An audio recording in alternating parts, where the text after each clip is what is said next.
लोग उम्मीद करता हूँ सब बढ़िया होंगे, बेहतरीन होंगे और अपनी प्रिपरेशन में लगे हुए होंगे। तो बच्चों जो आज मैं आपके लिए क्वेश्चन लेके आया हूँ वो है रियल नंबर के दो बेहतरीन से क्वेश्चन है। और रियल नंबर जैसे मैंने आपको बताया है ये पूरा 6 मार्क्स का है और आपके बोर्ड्स के लिए बहुत इंपॉर्टेंट क्वेश्चन है। चलिए आइए देखते हैं क्वेश्चन क्या है। आपके लिए मैंने टाइम सेविंग के लिए बोर्ड्स पे लिखे हुए हैं क्वेश्चन। तो बच्चों पहला जो क्वेश्चन है, let a and b be two positive integers. उसने बोला है ए और बी हमारे पास क्या है, टू पॉजिटिव इंटीजर है।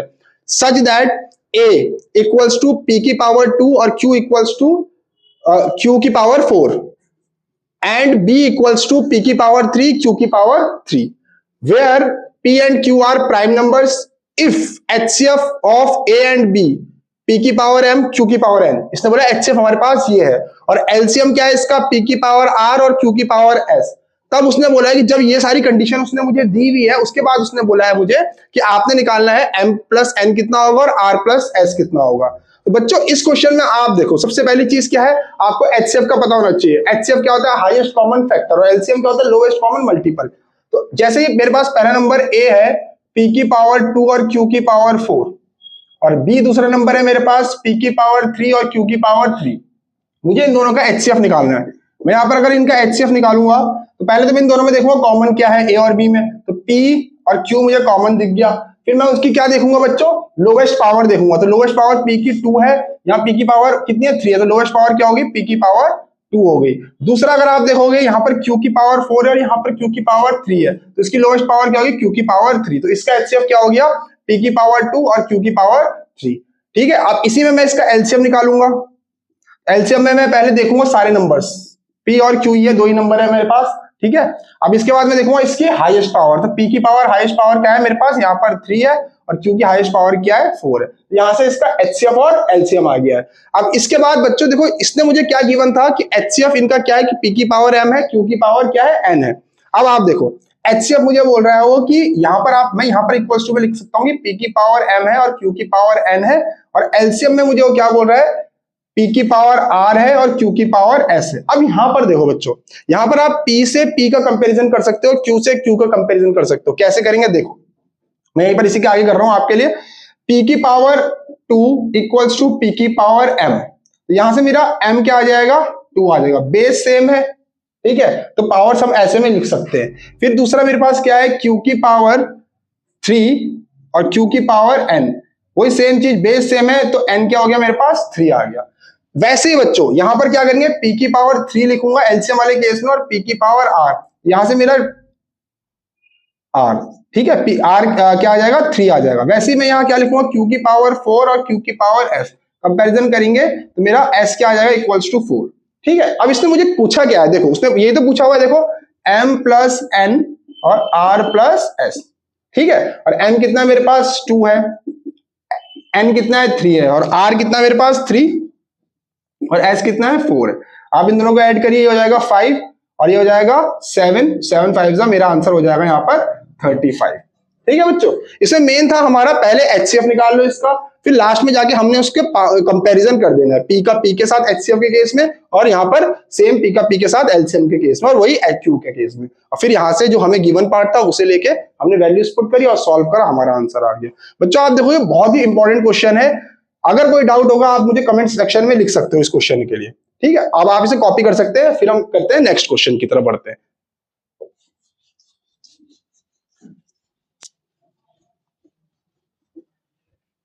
चलिए अब बात करते हैं नेक्स्ट क्वेश्चन की। बच्चों नेक्स्ट जो क्वेश्चन है ना, इसमें आपका HCF का एक बहुत इंपॉर्टेंट कॉन्सेप्ट लगने वाला है। जिसको बच्चे को कॉन्सेप्ट क्लियर नहीं है तो क्वेश्चन को कर भी नहीं पाएगा। देखो क्या बोलता है क्वेश्चन में, बोलता है the sum of two number is 12 15 and their HCF is 81, then the possible pairs of such numbers are। हमें इतने पॉसिबल पेयर्स निकालने के, भाई ऐसे कितने पेयर्स बनेंगे। तो बच्चों मैं आपको अभी एक बहुत इंपॉर्टेंट चीज बता रहा हूं।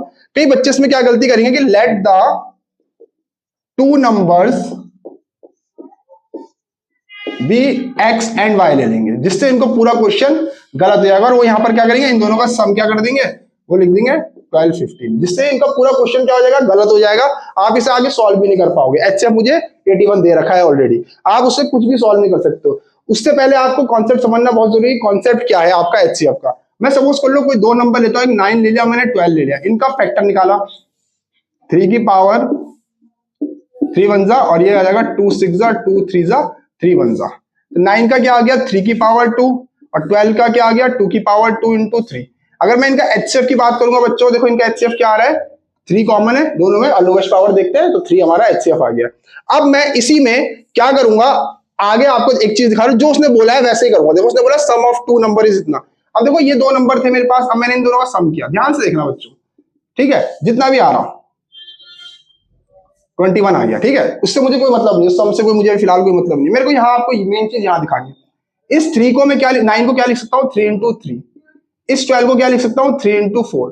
अब आप देखो बच्चों, इस 3 को अगर आप देखोगे ये इसका एचसीएफ ही तो है, अगर आप देखोगे 3 एचसीएफ ही तो है इसमें। तो यही चीज जो है मेन समझने की है, जो एचसीएफ होता है, अगर जब हम इसको सॉल्व करते हैं तो एचसीएफ इन दोनों में ऑलरेडी रहता है। उन दोनों किस दोनों में, इन दोनों जो हमें क्वेश्चन हमें जो गिवन होते हैं उसमें ऑलरेडी रहता है, ठीक है। अब दूसरी चीज आप क्या ऑब्जर्व करने वाली है, जो ये 3 है बचा हुआ और ये 4 है, अगर आप इन 3 और 4 का आप एचसीएफ निकालोगे तो वो 1 आएगा। और आपको पता ही होगा कि जो 2 नंबर का अगर एचसीएफ 1 आता है उन नंबर में क्या बोलते हैं हम, कोप्राइम। तो ये ध्यान रखने वाली बात है कि वो हमारे क्या क्या होते हैं, कोप्राइम होते हैं। अब इसको मैं कहां अप्लाई करूंगा, इस क्वेश्चन में अप्लाई करूंगा। ध्यान समझना है कि लेट द 2 नंबर भी क्या हो जाएंगे, एचसीएफ कितना है उनका 81x और 81y हो जाएगा मेरे पास 2 नंबर, ठीक है। इस चीज का आपने ध्यान रखना है। तो इनका सम भी क्या होगा, ये आ जाएगा, यहां से 81 कॉमन आ जाएगा, x प्लस वाई मेरे पास क्या आ जाएगा 215। इसको मैं अगर डिवाइड करूंगा तो ये हो जाएगा मेरा 81 1 जा 5 15 जा, ठीक है। तो यहां से मेरा x प्लस वाई क्या आ गया 15 आ गया, ठीक है।